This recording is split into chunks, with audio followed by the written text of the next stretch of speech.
Fala galera, estamos aqui novamente com vocês, professora Tabita, professor Sâmio, juntinho, para a gente dar continuidade aqui aos nossos conteúdos dessa que é a melhor turma, né? Fala aí, fala se é ou não é a melhor turma da mediação tecnológica.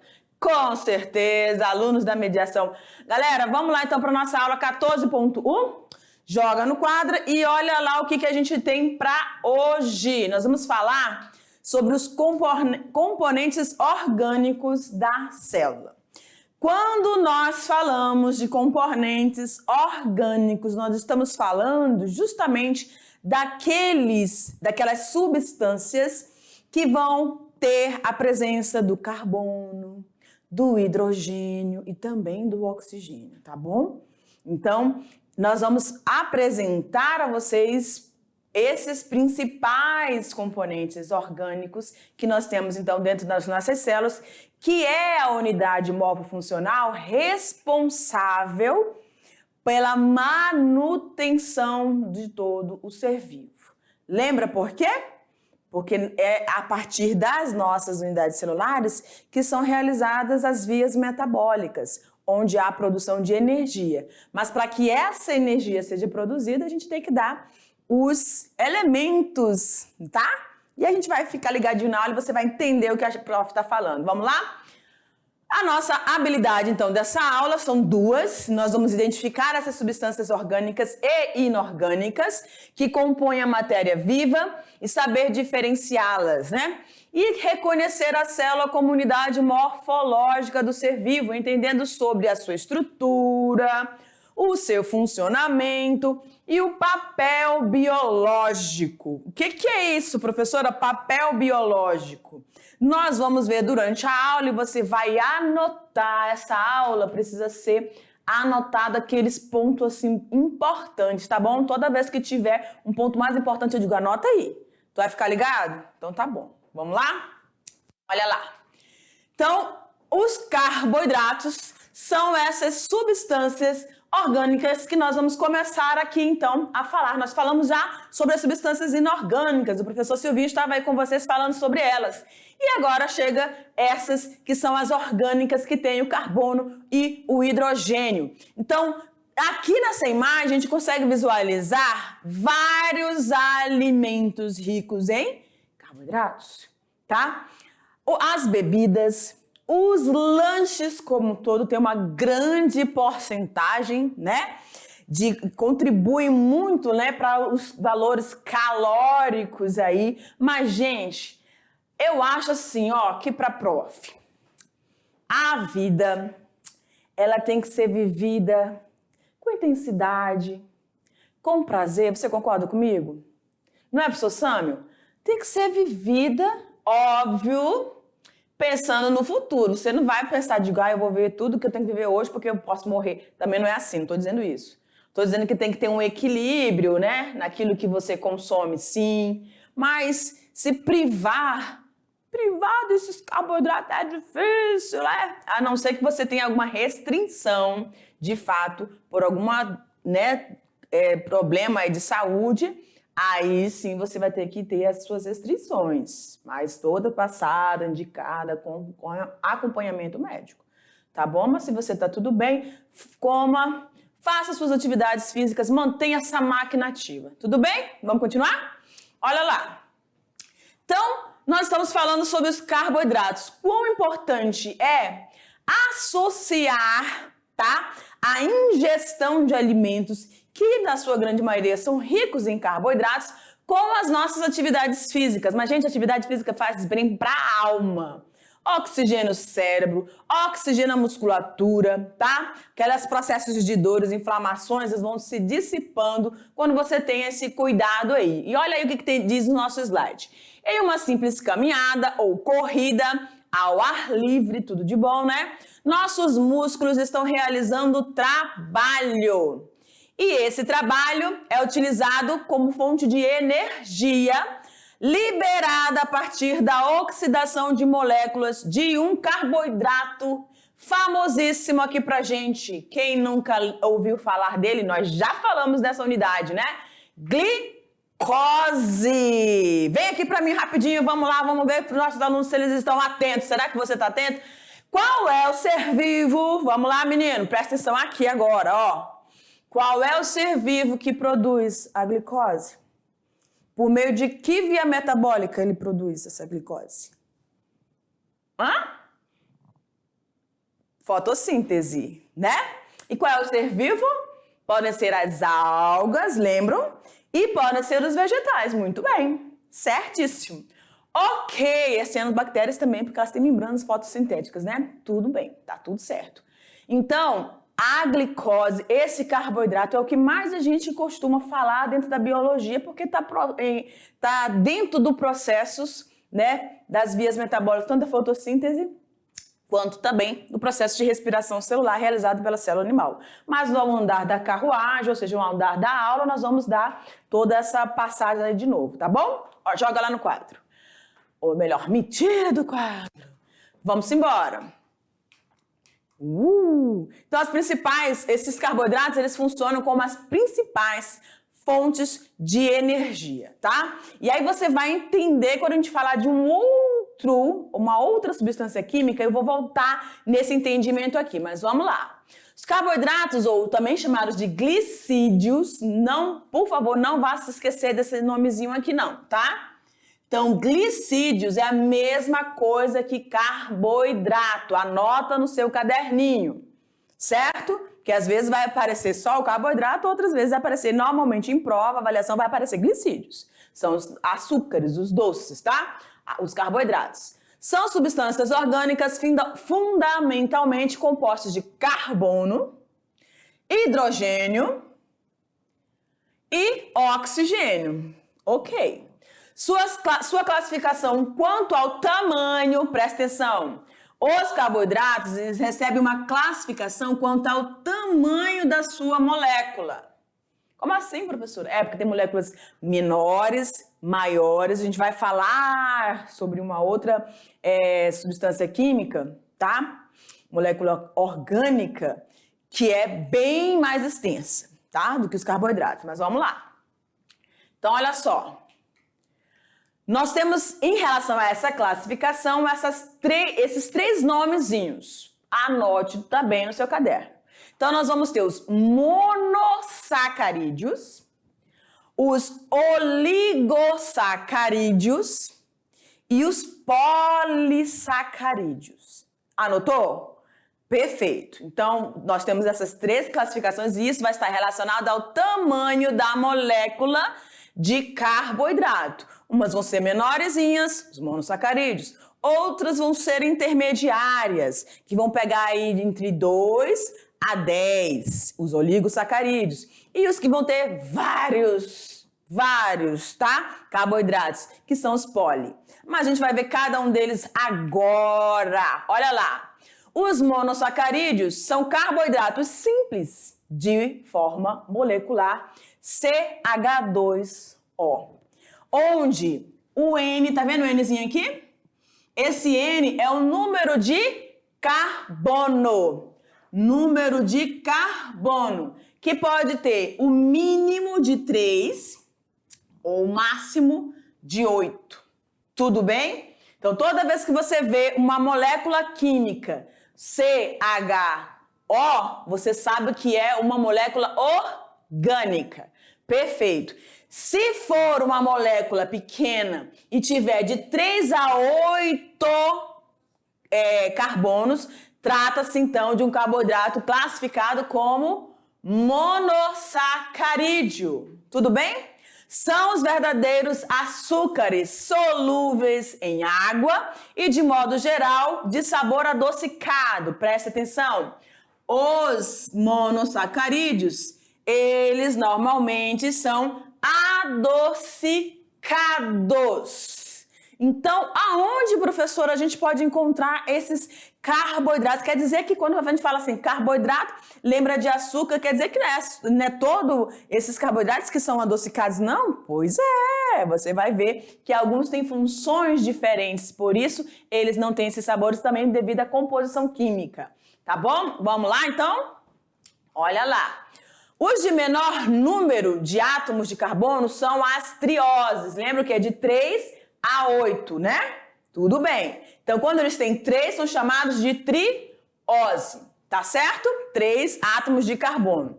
Os biologicamente mais conhecidos, preste atenção, aqueles que estão relacionados com os seres vivos, eles vão ter 5 a 6 átomos de carbono. Então, quando eles têm 5, eles são chamados de pentoses. Quando eles têm 6, são chamados de hexoses. Tudo bem? Pentose, só você lembrar aí do nosso penta, né? Campeonato aí, tá bom? As hexoses, que tem 6. Tudo certinho? Entendeu? Agora você vai ver aqui a imagem que você vai entender melhor. Olha lá.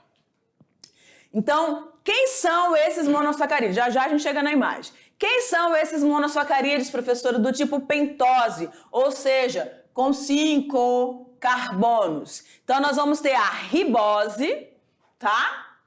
E nós vamos ter a desoxirribose. Eita, professora, eu lembro desse nomezinho estranho, viu? Desoxirribose? Pois é, desoxirribose nada mais é que o nosso amigo DNA. E a ribose vai estar presente aí compondo a nossa molécula de RNA, tá bom? O ácido ribonucleico e o DNA, ácido desoxirribonucleico. Por isso eles recebem esse nome devido a essa pentose, ou seja, desse carboidrato. Por quê? Ácido nucleico ele é formado por um grupo fosfato, por uma pentose, que aí pode ser a desoxirribose ou a ribose, tudo bem? E também por uma base nitrogenada. Quais são essas bases nitrogenadas? A citosina, a guanina, a adenina e a timina, no caso do DNA. E quando você tiver o T substituído, uracila, aí você vai ter o RNA. Tá bom? Vamos seguindo então, que isso aí já vai ter uma aula específica sobre eles e a gente vai aprofundar depois. Certinho? Então, olha o papel biológico dessas pentoses. No caso do RNA, vai compor a matéria-prima para a fabricação desse ácido nucleico, que é a ribose, tá? Desoxirribose. E a desoxirribose vai estar compondo, então, a molécula do DNA. Então, elas participam da formação do que nós chamamos de nucleotídeo, que é tudo isso aqui, ó, tá? O nucleotídeo que vai formar o DNA e o RNA. Tudo bem? Vamos seguindo, então. Aqui a gente tem, então, a estrutura, né, dessa desoxirribose, dessas pentoses, e a ribose também, que é outra pentose. Então, você consegue ver aqui, ó, carbono, carbono, carbono, carbono. 5 carbonos, tudo bem? Por isso o nome de pentose. Ok, lembra que eu falei ali, ó, o grupo fosfato, a ribose e a base nitrogenada, que aqui não está identificada se é guanina, citosina, tá bom? Timina ou citosina. Mas isso aqui é o nucleotídeo de RNA e de DNA. O que vai diferenciar aqui? Ah, porque os dois são pentoses, né, professora? O que vai diferenciar? Isso aqui, ó, deixa eu usar o azulzinho. Porque aqui você tem uma hidroxila na ribose que vai formar o RNA. E lá no DNA, na desoxirribose, há uma perca, tá? E aí você vai ficar somente com um átomo de hidrogênio. É o que vai diferenciar estruturalmente essas moléculas de DNA e RNA. Tudo bem? Vamos seguindo? Então, outros monossacarídeos agora com 6 átomos de carbono. Então, nós temos aqui a nossa belíssima glicose, C6, H12O6. Tá vendo? Hidrogênio e oxigênio? Tá vendo, né? Carbono, hidrogênio e oxigênio. Então, só quem tem essa estrutura com 6 carbonos, 12 hidrogênios e 6 oxigênios é a glicose, que é um monossacarídeo. E qual é o papel biológico dessa glicose, professora? Fornecer energia para o trabalho celular. A respiração celular, ela precisa, tá, dessa glicose e também do oxigênio que foi liberado lá através da fotossíntese, certo? Para que o nosso metabolismo ocorra, ou seja, nas nossas células eucariontes, células animais, certo? Vão realizar a respiração celular. Porque as vegetais vão realizar o quê? Fotossíntese. Eu estou sempre falando isso aqui para ficar bem fixado na sua cabecinha. Olha lá. É a base, então, a glicose é a base para a formação da maioria dos carboidratos mais complexos. Porque elas vão aumentando, elas vão se unindo, formando moléculas mais complexas. Então, a glicose, que é um monossacarídeo, vai formar essas moléculas mais complexas. Produzida pelo processo fotossintético, através dos vegetais, e a gente inclui as águas aí também. Encontradas, a gente pode encontrar a glicose no sangue, no meu, no nosso sanguinho, no mel, nos tecidos vegetais, certo? Por que nos tecidos vegetais? Porque através da fotossíntese ela produziu e é para onde? Nas células. As células formam os tecidos. Tudo bem? Então lá estão presentes também e no nosso sangue devido ao processo de metabolismo, alimentação e digestão. Vamos seguindo. Aí nós temos um outro monossacarídeo, tá? Que é a frutose. Então, ela tem o papel biológico de também fornecer energia para a célula. Ela vai ser encontrada nos frutos doces e também no esperma humano.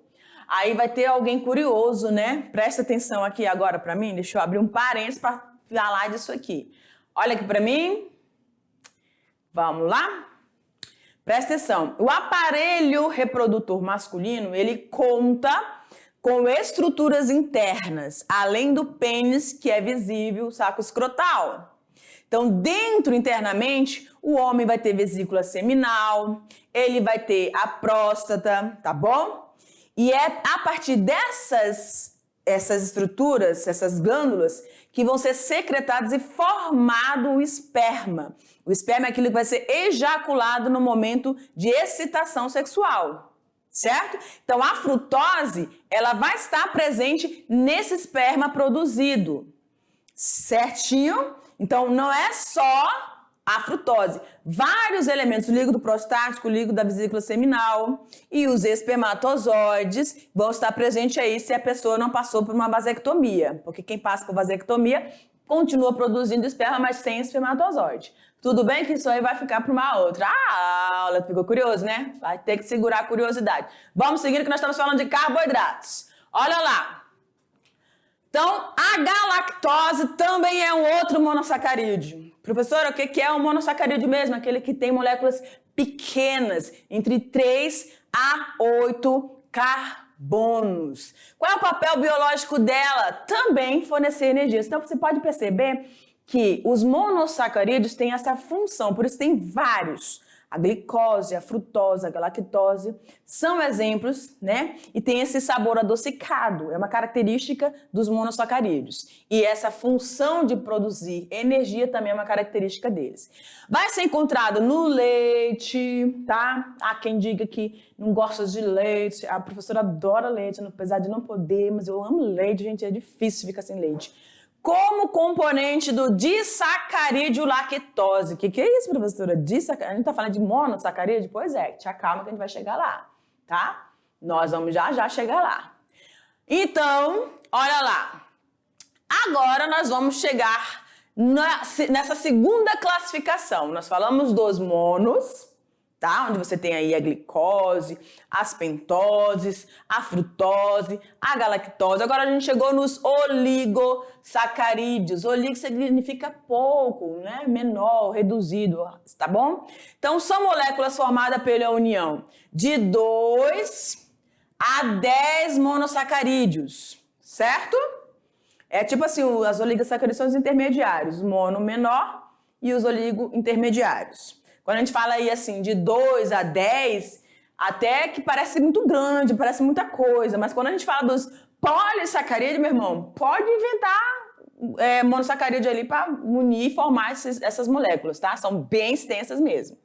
Então, olha só, essa união, tá, de monossacarídeos vai ocorrer pela saída de uma molécula de água. Então, você vai ver já já uma imagem que a gente vai descrever isso aqui. E esse processo de saída de água é uma desidratação molecular, tá? E toda vez que os monossacarídeos se unirem, vai perder água. E aí a união ocorre, formando os disacarídeos, tá? Como a gente vai conhecer alguns aqui e outras moléculas que são classificadas como oligosacarídeos. Falar um pouquinho mais lento, senão o Osama dá um nó no dedinho dele. Vamos lá. Então, continuando aqui nos oligosacarídeos, olha só, presta atenção aqui. Isso aqui é um monossacarídeo, tá bom? Isso aqui é um outro monossacarídeo. C6H12O6, então qual monossacarídeo é ele? Glicose. Muito bem, você está prestando atenção. Vocês estão vendo aqui, ó, que está com unido, esses 6 carbonos estão unidos com a hidroxila ou H? Ok. O que vai acontecer para que haja essa união? Perda de água, tá? Tá vendo que tem 2 hidrogênios aqui, ó? Deixa eu botar vermelhinho. Tem o hidrogênio aqui e esse hidrogênio aqui. Então, um deles vai se unir formando a água que vai sair dessa reação química. Liberou uma molécula de água, então agora esses 2 monossacarídeos vão se unir, tá? O prefixo oligo deriva do grego que quer dizer pouco, como a gente falou ali anteriormente. Os oligosacarídeos mais importantes são os disacarídeos, ou seja, como a imagem está mostrando aqui, formada por 2, a união de 2 monossacarídeos formam os disacarídeos. Quem são esses disacarídeos, hein? Vamos lá olhar? Olha aqui os exemplos dos principais disacarídeos. Então aqui nós temos os 3 principais: a sacarose, a lactose e a maltose. São todos disacarídeos, ou seja, formados por 2. Como assim, professora? É porque tem a glicose unida à frutose, que são 2 monossacarídeos, formam a sacarose. Quando a glicose se une à galactose, vai formar quem? A lactose. Quando 2 moléculas de glicose se unem, formam então a maltose. Estão vendo aqui o papel biológico? Idêntico. Todas vão fornecer energia, assim como os monossacarídeos. Tudo bem? Fontes, então, onde nós vamos encontrar a sacarose, a lactose e a maltose. Cana-de-açúcar, beterraba. Tem gente que detesta beterraba, gente, é bom demais, tá? Tomar leitezinho batido no liquidificador, eita gostosura. A rapadura, que minha avó amava. O leite, na lactose. A batata doce e nos cereais, a maltose, que é a união das 2 glicose ali. Tudo bem? Então não se esqueça que para unir e formar um disacarídeo, eu preciso ter a perda. Essa ligação, quando eles se unem e havendo essa perda de H2O, que é água, nós temos a ligação glicosídica, tá bom? Então não esqueça desse detalhe também. Então, os polissacarídeos, olha lá. Agora vamos falar das moléculas mais longas, mais extensas. Cadê a imagem?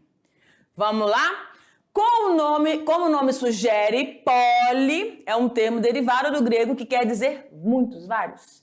Os polissacarídeos são compostos macromoleculares, moléculas gigantes, formadas pela união de centenas, não são 10, como os oligos. Tá? Centenas de monossacarídeos. Ok? Então, imagine você fazer essas ligações todinhas. 100 monossacarídeos unidos pelas ligações glicosídicas, tá? Ou seja, perdeu água pra caramba aí, né? Vamos seguindo? Os 3 polissacarídeos mais conhecidos, anota por favor aí, coloca bem destacado, bem bonito, bem grande aí no seu caderninho, tá bom? Quem são, professora? Ficou curioso? Olha lá o primeiro aqui, olha lá. Você tem o amido, caiu ali, despencou, você viu? O amido veio quicando, tum, tum, tum. Você vai ter também, agora ele não quer quicar mais, tá vendo? Esse vai aparecer, a quitina. O amido despenca, a quitina aparece porque ela é apresentada. O glicogênio. E nós vamos ter também e aí esse outro veio girando, celulose, tá bom? Amido, quitina, glicogênio e celulose são os principais polissacarídeos, ou seja, a união de centenas de monossacarídeos. Ao contrário da glicose, os polissacarídeos dela derivados não, presta atenção aqui, não o quê, prof? Possuem sabor adocicado, tá? E também nem são solúveis em água. Então tem dificuldade aí, né? Não tem como você fazer essa dissolução aí em água. Tudo bem? Então isso é uma característica importante porque a gente vai ver o papel biológico de cada um. Então faz todo sentido eles não terem essa dissolução em água. E você vai ver por quê. Olha lá então. Lele. Vamos lá, os nossos exemplos então. O primeiro aqui, o amido, que é um polissacarídeo de reserva energética. Então coloca aí do lado do amido, coloca reserva energética, só para você pontuar. E essa reserva energética, ela não funciona para todos os seres vivos, mas para os vegetais. Então, todo ser vivo precisa estocar energia. Nos vegetais, a forma deles estocarem energia vai ser na forma de amido, que é um carboidrato classificado como um polissacarídeo. Tudo bem? Nós vamos encontrar isso nas batatas, no arroz, na mandioca, certo? Armazenado pelo vegetal e consumido em épocas desfavoráveis pelas plantas. A gente sabe que as batatas são raízes tuberosas, né? Então existem seres vivos, os vegetais, que vão acumular. Por isso que elas são ali, ó, rechonchudinhas, e a gente colhe essas batatas e a gente utiliza também dentro da nossa alimentação. Mas é uma reserva energética natural desses seres vivos. Tudo bem? Os pães e bolos que comemos são feitos com farinha de trigo, rico em amido. Vamos lá, então?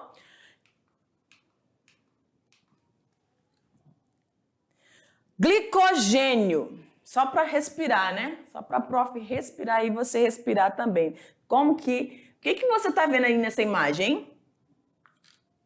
O que é isso aí, professora? É fígado. Pois é fígado.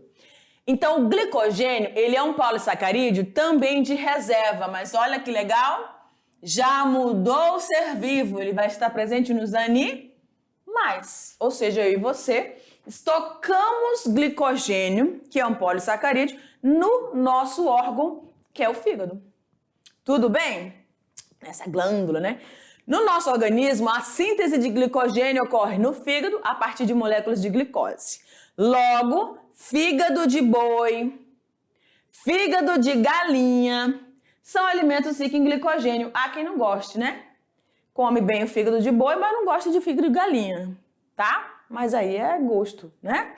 Tudo bem, tudo tranquilo. Mas, então, existe um órgão específico para esse armazenamento e uma forma específica de armazenar, que é na forma de glicogênio, amido lá para os vegetais. Tudo bem? E aí a gente tem a celulose. Olha só. A celulose, que também é um polissacarídeo, ela já não tem a mesma função, tá? Que nós vimos anteriormente. Olha aqui. O papel dela é estrutural. Isto é, participa da parede das células vegetais. Certo? Poucos seres vivos conseguem digeri-lo, entre eles alguns micro-organismos que habitam o tubo digestivo de certos insetos, né? Como os cupins, tá? E os ruminantes, que aí a gente vê em todos os grupos, né, que se alimentam de capim, os bois, as cabras, as ovelhas, os veados, são todos ruminantes, passam o dia ali, ó, né? E à noite eles voltam e ficam ali com ruminando aquele alimento, tá bom? Por quê? Porque eles se alimentam daquilo que é rico em celulose, de vegetais, de folhas, certo? E com isso eles precisam ter esse tempo maior. E existem micro-organismos no seu trato intestinal para auxiliá-los a utilizar esse carboidrato, tá bom? Vamos lá então? Menino, mas esse negocinho tá uma benção. Mas vamos lá. Aí a gente tem a quitina também, olha só. Quitina é um polissacarídeo de função estrutural encontrado em grandes proporções na natureza. Como assim, professora, grandes proporções? Imagina que ele vai compor o exoesqueleto dos artrópodes. E a gente já falou aqui, né, dos artrópodes, eles são um grupo muito gigante. Tem uma diversidade e eles são inúmeros, tá? Então, por isso que a gente fala que eles ocupam grandes proporções na natureza, porque estão presentes aí em um grupo muito grande e muito diversificado dos artrópodes. Pode ser encontrado nos organismos, que é como eu falei, tá bem além dos artrópodes, pode ser encontrado também na parede celular dos fungos, tá? E compondo o exoesqueleto aí dos artrópodes, certinho? Então, a parede celular dos fungos, vem aqui, deixa eu só abrir um parênteses também para esse ponto aqui importante. Olha aqui para mim. Cadê? Ó, bactérias têm parede celular. Certo? Abaixo dessa parede tem a membrana plasmática. É um organismo vivo, tem célula, tem que ter a membrana plasmática. Mas a membrana plasmática está aqui, a parede celular está aqui, é uma proteção a mais. As bactérias do reino das moneras, elas têm essa parede de peptídeo glicano, é uma substância. Os vegetais têm uma parede celular de celulose, né, que a gente viu anteriormente, tá? Então, é uma estrutura para dar aquele design, né? Tipo um retângulozinho, mas parece um retângulo, né? Nas células vegetais. Então, dá uma estrutura a mais, uma proteção, evita várias situações aí de perfurações, enfim, tá? Então, esses três grupos. E a gente tem também nos fungos essa parede celular que é feita de... Cadê? Aqui, ó. Quitina, tá bom? Então não vai se confundir aí. Tanto os vegetais quanto os fungos têm uma parede, ambos constituídas por carboidratos. A quitina nos fungos e a celulose nos vegetais. Tudo bem? Anotou aí? Tá? Só pra gente não se perder aí no meio do campo. Tá bom? Joga lá então. Aí. Também está presente na rádula dos moluscos. Como assim, professora? A rádula dos moluscos? Olha aqui para mim. Quem são os moluscos? As lesmas, os caracóis, né? Os caramujos, tá? O polvo, a lula, a sépia são exemplos de moluscos, tá bom? No caso, aí o mais conhecido aí para vocês, talvez seja o caracol, o caramujo. O caramujo é o que fica na água, parece o caracol, mas o caracol é terrestre, tá?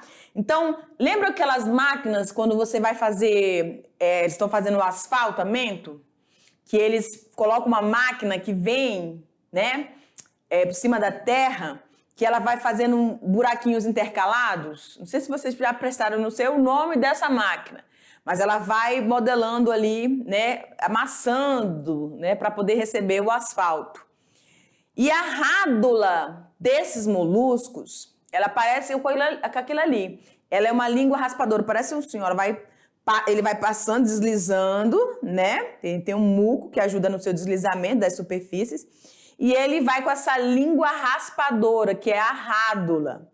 E essa rádula é constituída pela quitina, tá? Pela quitina aqui, que é um polissacarídeo. Certinho? Então, o que a gente consegue perceber?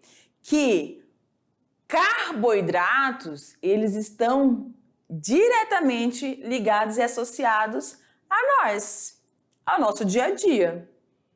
Por quê, professora? Porque a glicose nós precisamos para realizar a respiração celular para nos manter vivos. É um monossacarídeo. Aí a gente tem essa glicose circulando por todo o nosso corpo. Então, em qualquer molécula de gotinha de sangue que nós tivermos, nós vamos encontrar essa glicose. Quando falta glicose no nosso sangue, a gente fica com aquelas vestígios. Aí as pessoas que passam muito tempo sem comer, aí tem que comer um bombonzinho para poder normalizar um pouquinho os níveis de glicose no teu sangue, para você ficar ali bem. Então, são elementos importantes dentro do nosso organismo. Nada em excesso é bom. Só isso que a gente tem que abrir um parênteses aqui. Em excesso, tudo em excesso é ruim demais. Tá? Aí você diz, professora, o dinheiro não é ruim em excesso, não. Olha, há situações que podem trazer realmente muitos problemas, tá? Então, é complicado. Pode tirar aqui, deixa eu ver aqui se tem mais alguma coisa. Ok, tem não, vamos embora aqui então. Então, olha aqui para mim. Nós vamos, lembrar, então, na construção dessa aula, certo? Dessas classificações em relação ao número de quê, professor? O que é mais importante na classificação dos carboidratos? O número de carboidratos, no caso de carbonos, perdão. No caso dos monossacarídeos, que vai variar entre 3 a 8, lembram disso? E aí a gente falou ali das riboses, das frutoses, das galactoses, e aí a gente viu também que nós temos o grupo dos oligosacarídeos, que são a união de monossacarídeos. Para que essa união se estabeleça, eu preciso das ligações chamadas glicosídicas. Ou seja, um carboidrato vai se ligar a outro carboidrato, mas eu vou ter perda de água, desidratação. A molécula de água vai sair dessa ligação e aí ela vai se estabelecer ali através do oxigênio entre um monossacarídeo e o outro monossacarídeo. Agora eu vou ter o quê? Eu fiz assim, né? 2. Um disacarídeo. Esses disacarídeos que a gente viu ali, os principais, né? A sacarose, a lactose, a maltose, são essas uniões. Então, quando a gente fala de oligosacarídeos, que são os carboidratos um pouquinho mais maiores, tá? Que vai entre 2, a partir do momento que une 2, já é um oligo. Aí vai até 10. Enquanto tiver 10, é oligosacarídeo. Quando começar a ter mais de 10, já entra para a terceira classificação. Qual é? Muito bem, ponto para ele, professor. Pode dar ponto aí para ele. Os polissacarídeos, tá bom? Então, esses polissacarídeos, como a gente viu ali, a celulose, a quitina, o amido, cada uma delas, um outro ponto importante que você tem que lembrar aí, além do quantitativo de carbonos, além das formações dessas ligações químicas, o papel biológico, a função que esse carboidrato vai exercer. Ele pode ter, então, a função de produção de energia, né? A glicose está aí como principal fonte, o amido, o glicogênio. E você vai ter os que vão ter a função estrutural, vão fazer parte do corpo, né? Ou de um elemento aí do organismo. No caso dos fungos, da quitina, que forma a parede celular delas, e também da celulose, que forma a parede celular dos vegetais. Tudo bem? Então, galera, papel biológico, a quantidade de carbonos, para você ficar atento nessas classificações. Tudo certinho? Então, a gente vai finalizando a nossa aula aqui, para logo mais a gente ter a nossa revisão, tá bom? Um forte abraço para você e eu te aguardo lá. Tchau, tchau!